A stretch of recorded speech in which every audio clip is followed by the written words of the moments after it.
Shtrejtimi I derivateve të naftës prek në mënyrë direkte bujqit, si dhe në mënyrë indirekte dhe produktet bujqësore.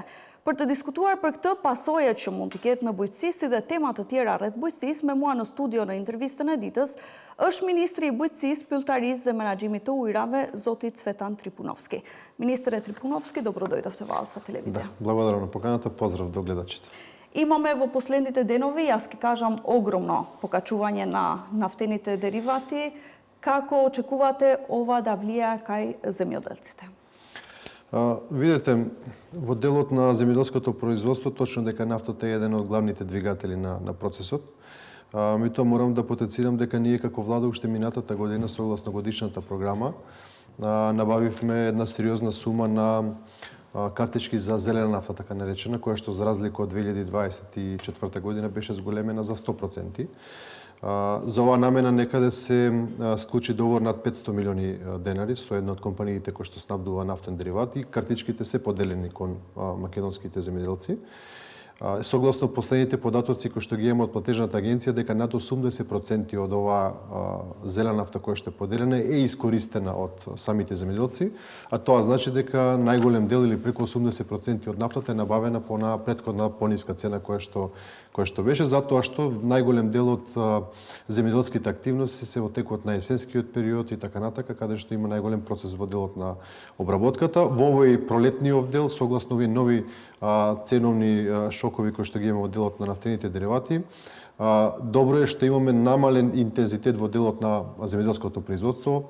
Сега моментов е актуелна пролетната прихрана, третирањето на посевите од штетници, така да многу малку ќе се употреби како нафтен дериват и можеби нема да има посериозен удар во делот на земјоделската обработка и цената на чинење, меѓутоа сепак ќе се има. Што ако продолжува на пример поскапувањето? Па добро, сега ако продолжува, ние нормално како влада следиме состојбата во делот на значи покачување на нафтените деривати, меѓутоа се надевам дека во наредниот период сета оваа ситуација ќе се стабилизира и во екот на сериозните полски активности во делот на земјоделското производство, мислам тука на жетвата и така натака, сигурно ќе имаме некоја стабилизирана цена во нафтените деривати и ќе нема некој сериозен удар во делот на самото земјоделско производство. Ако тоа зелената нафта било активна како кампања, како процес, дали мислите дека треба пак да се повтори овој период што му имаме ново поскапување? Па видете, ние овој процес на распределба на оваа така наречена зелена нафта ќе се случува секоја година, не е тоа интервентно само минатата година. За жал во минатото беа многу мали количини делени кон македонските производители. Повторувам, минатата година имаше за 100% зголемување да има сериозна количина на нафтен дериват кој што сериозно ќе им помогне во делот на олеснување на трошоците во производството, така да истава година ќе имаме истата постапка за да поделиме сериозна количина која што ќе значи сериозен инпут во делот на земјоделското производство. Ние во последните денови како Алсат сме снимале неколку случаи на земјоделци кои се жалат дека нивните производи стојат и скапаат во подруми, а во меѓувреме трговците увезуваат производи од надвор, бидејќи тоа според нив е многу поисплатливо. Јас сега не знам дали владата има можност за ограничување, меѓутоа дали има некоја мерка за ваквиот тренд да се стопира, да се мотивираат повеќе домашните земјоделци. Па не знам на што точно и на кои точно производи алудирате дека стојат неоткупени, а согласно потоците кои што ги имаме како министерство и состојбата која што ја следиме на терен, изминатиот период имавме зголемени показатели во делот на откуп и продажбата на земјоделските производи споредбено со 24 година, така да во тој дел не се согласувам дека има застој во делот на откупот или не се откупуваат одредени производи, освен во делот на оризовата арпа, односно оризот кој што мора да потенцираме дека се пласира во текот на целата година, не само по завршување на жетвата, а во делот на тоа како да го зголемиме домашната потрошувачка на земјоделските производи.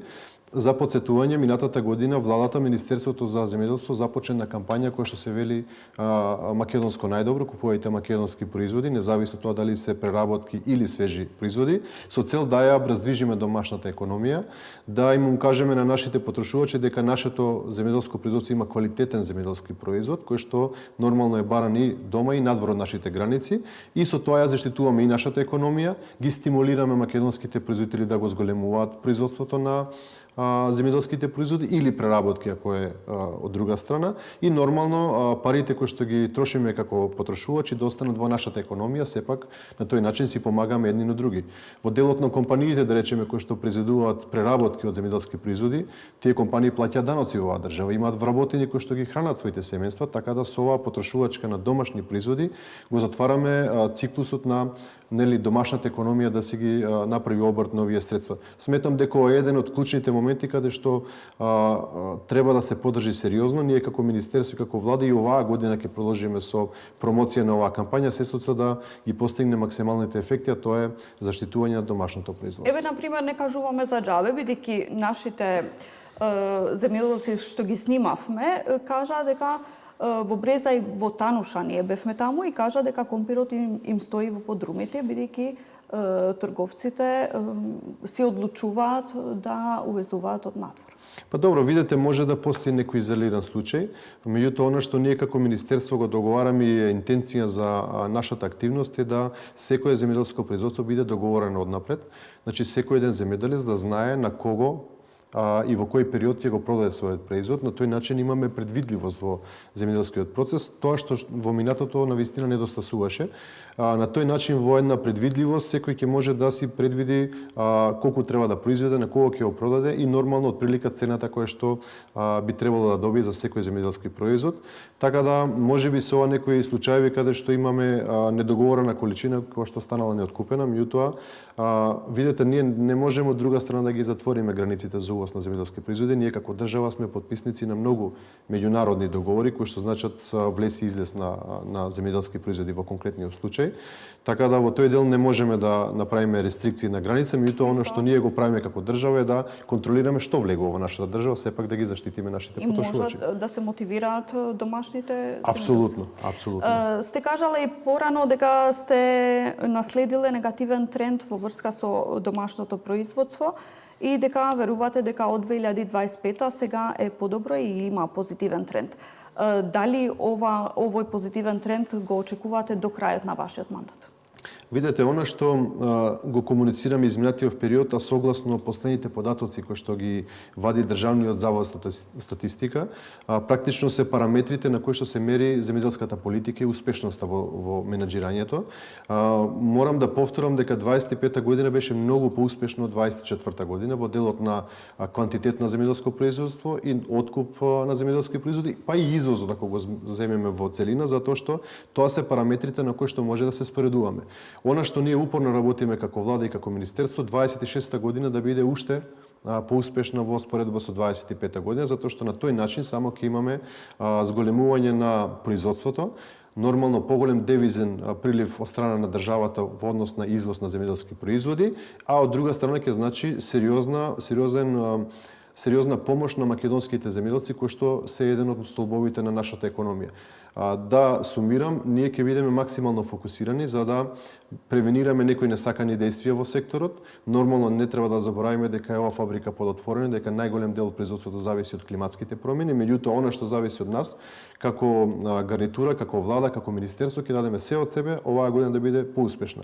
Доставиме периодот пред нас да помине, па на крајот од годината ќе ги сумираме и податоците. Ако имаме успешна година, дали може да очекуваме и намалување на цените, на пример, и на рафтовите на маркетите, бидејќи што помалку увоз имаме во државата, толку и цените би биле пониски. Видете, економската логика е кога имате намалено производство да цената нормално биде зголемена. Меѓутоа кога имате доволен квантитет на земјоделско производство, нормално цената да има корекција со надоле. Затоа велам ние преку онаа стимулација која што даваме кон македонските земјоделци, а тоа го говори статистиката дека инпутите во земјоделското производство се намалени, тоа значи дека влезните трошоци за производство на некој земјоделски производ се намалени, додека аутпутите се зголемени, односно поголема производна цена, што значи да е дополнителна стимулација кон македонските земјоделци. Меѓутоа, кога ќе се постигне квантитетот на земјоделското производство, нормално дека ќе има и корекција на цената. Минатата година за потсетување во делот на сериозните пролетни мразови кои што ја зафатија дел од нашата држава,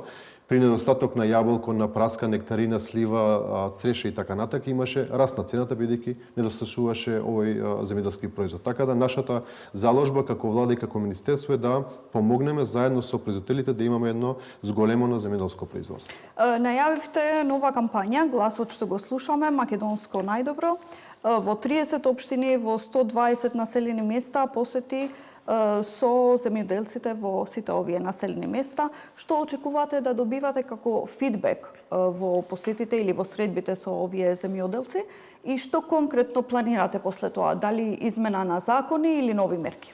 Видете, ресорот земјоделство неминовно да имаме постојана комуникација со нашите земјоделци. Таа директна комуникација значи разменување на сите оние актуелни состојби во земјоделството. Помина речиси 2 години од мандатот на владата и јас со тимот кој што ќе се пушти на терен и практично ќе ги посети сите општини во државата каде што има земјоделско производство, ќе направиме една размена на актуелните состојби во делот на земјоделството. Меѓутоа, од искуството во минатото, секогаш на таквите средби доаѓаат и добри предлози од страна на земјоделците, бидејќи министерството не може да се затвори во делот на своите канцеларии од тука да ги креира политиките, него напротив, во една директна комуникација ќе дадеме еден мал отчет што е сработено изминативе 2 години, ќе ги појасниме актуелните политики во делот на земјоделството, тука мислам пред се на програмата за субвенционирање и другите тековни програми и нормално ќе собереме еден повратен ќе услушнеме повратно гласот на земјоделците што треба министерството во наредниот период да даде можеби поголем фокус ако има таква потреба, дали се работи за измена некој закон, дали е некоја друга процедура, сепак министерството постои, владата нормално во целина за да оваа категорија на наши сограѓани кои што работат и допринесуваат и ја хранат нацијата да бидат слушнати и да го имаме нормално нивниот фидбек.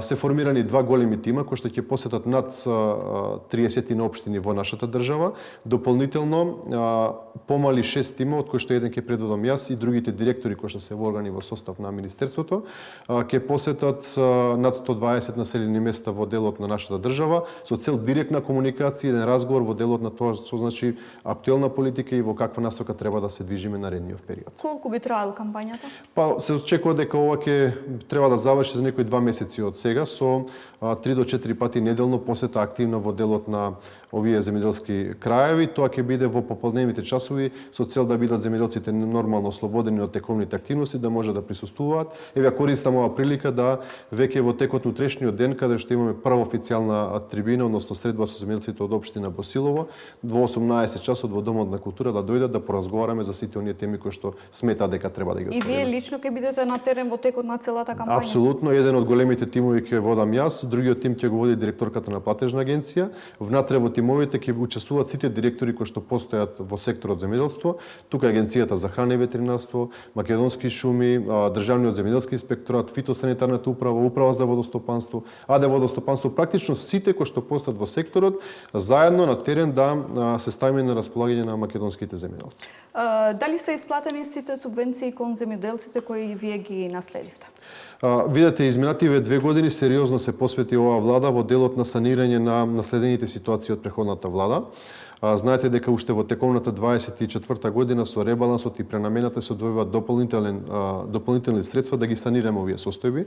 Можам да кажам дека сега сме во некаква позавршна фаза да елиминираме сите долгови кои што сме ги наследили и да почнеме тековно да ги сервисираме врските кон македонските земјоделци.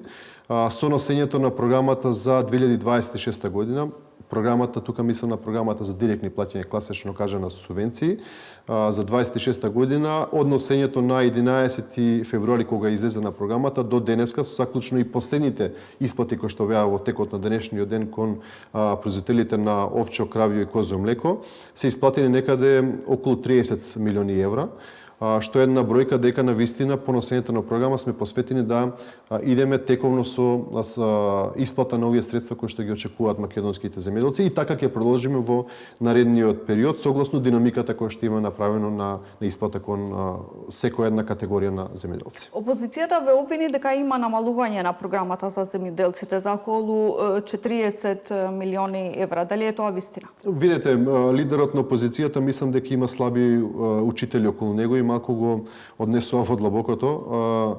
Навистина не знам која програма во владењето на СДСМ има програма која што изнесува 140 милиони евра. Сакам да кажам дека апсолутно невистина дека има кратење во делот на субвенциите. Програмата е оваа година околу 100 милиони евра, без останатите програми кои што влегуваат во состав на субвенционирањето. Меѓутоа треба да знаеме дека во текот на годината со ребаланс пренамена средства се обезбедуваат дополнителни средства доколку има таква промена. Значи го отфрлам тврдењето дека има кратење кон македонските земјоделци, а ако сакаат да бидат крајно искрени, требаше да бидат подомакински настроени во нивното владење, парите да ги трошат наменски, а да не оставаат за останати уврски кои што ние денеска мачиме како да ги санираме. Да искористиме уште неколку минути, бидејќи немаме уште многу време. Министре, кој е решењето за деблокирање на фондовите на ИПАРД 3, што планира Министерството во наредниот период?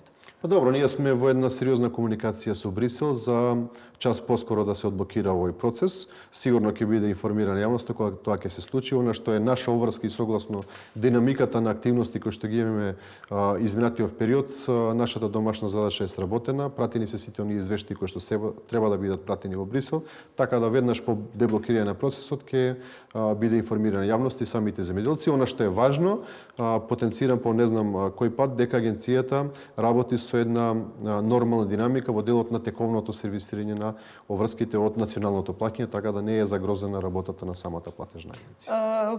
По општо прашање, каква година чекате во земјоделството, имајќи предвид климатските услови сега? Видете, климатските промени не само во Македонија е сериозен предизвик на глобално ниво. И тука кога се мисли на глобални предизвици од климатски промени, се мисли и на сушата, и на невремења, и во делот на сериозни врнежи од дожд.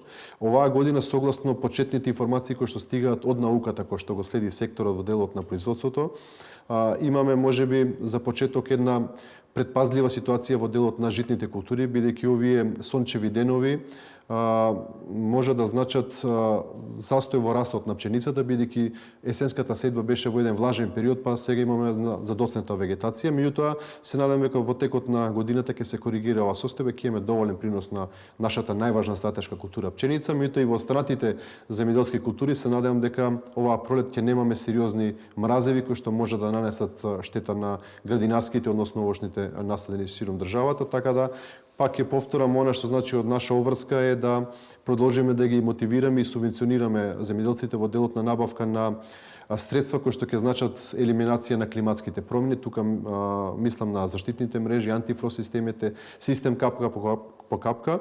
За подсетување, минатата 25 година имавме една посебна објава каде што кофинансиравме вакви апликации. Тоа ќе продолжи во наредниот период се со цел да нашите земјоделци бидат поспремни во делот на превенцијата и полесно справување со климатските промени. А како администрација и министерство, ние веќе во рамки на нашето министерство формиравме посебно одделение кое што ќе се занимава со климатските промени, сите предизвици и практики кои што ги практицира останатите држави во делот на овие климатски промени, се со цел да го следиме трендот на елиминација и правилно справување со оваа појава.